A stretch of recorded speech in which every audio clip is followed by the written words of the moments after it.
જે ખાસ કરીને વાત કરીએ તો રાજકોટ મહાનગરપાલિકાની જે ફૂડ શાખા છે એના દ્વારા ભૂતકાળમાં રાજકોટ મહાનગર વિસ્તારની અંદર વિવિધ નમૂનાઓની કામગીરી જે છે રૂટીનલી કરવામાં આવતી હોય છે. એ અનુસંધાને અમારા ફૂડ સેફ્ટી ઓફિસર દ્વારા ભૂતકાળમાં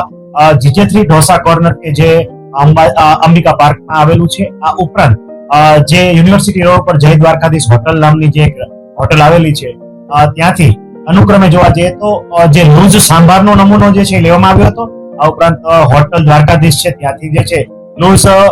લસણની ચટણી જે છે પેસ્ટ એનો નમૂનો લેવામાં આવ્યો હતો. આ બંને નમૂના જે છે નિયમ ધારાધોરણ મુજબ જે છે એ સેલ કર્યા બાદ જે છે એ પૃથ્થકરણ અર્થે લેબોરેટરીમાં મોકલવામાં આવ્યા હતા. આ પૃથ્થકરણનો રિપોર્ટ જે છે બંને નમૂનાનો આવેલો એમાં ખાસ કરીને જોવા જઈએ તો GJ3 ઢોસા કોર્નર જે છે એના લૂઝ સાંભારની અંદર પિંક ડાય પ્રતિબંધિત જે છે કે કોઈ પણ પ્રકારના ફૂડની અંદર આ ડાય વાપરી ન શકાય એટલે આ નમૂનો પણ અનસેફ આવેલો હતો. આ ઉપરાંત ખાસ કરીને જે ચટણી જે છે એના નમૂનાની અંદર બે પ્રકારની એટલે કે પિંક અને ઓરેન્જ ડાય જે છે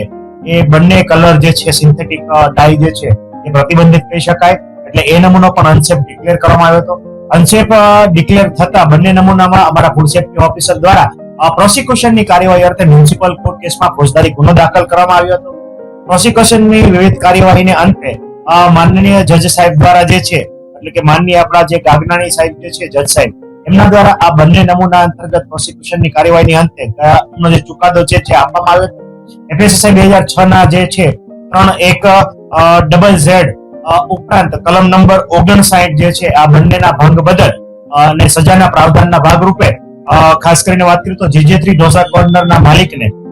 6 માસની સખત કેદની સજા આ ઉપરાંત જે છે 50,000 રૂપિયાનો દંડ જે છે એ ફટકારવામાં આવે છે. અને જો આ 50,000 નો દંડ જો એ ના ભરે તો એડિશનલ 2 માસની સખત સજાની જોગવાઈ જે છે એ ચુકાદા સ્વરૂપે કરવામાં આવી છે. આ ઉપરાંત દ્વારકાધીશ હોટલ જે છે એમાં પણ આ પ્રોસિક્યુશન કાર્યવાહીની અંતે એમને કુલ 2 લાખ રૂપિયાનો દંડ જે છે એ ફટકારવામાં આવ્યો છે. આ ઉપરાંત 6 મહિનાની સખત કેદની સજા પણ જે છે એ ફટકારવામાં આવી છે. અને જો 6 માસની સજા એડિશનલ જો આ 2 લાખનો દંડ જે આ પેઢી ના ભરે તો એડિશનલ 6 માસની સજા જે છે એની જોગવાઈ કરતો ચુકાદો છે માનનીય ગાગનાણી સાહેબની કોર્ટમાં આ બંને ચુકાદા આવેલ છે. જે ખાસ કરીને આ ચુકાદો ખૂબ જ દાખલારૂપ કહી શકાય અને food safety and standard act મુજબની મહત્તમ સજાની જોગવાઈ જે છે એ મુજબ દંડ અને સજા ફટકારીને માનનીય જજ સાહેબ દ્વારા જે ફૂડ બિઝનેસ ઓપરેટર જે છે આવી ભેળસેળ કરી રહ્યા છે એમના માટે ખૂબ જ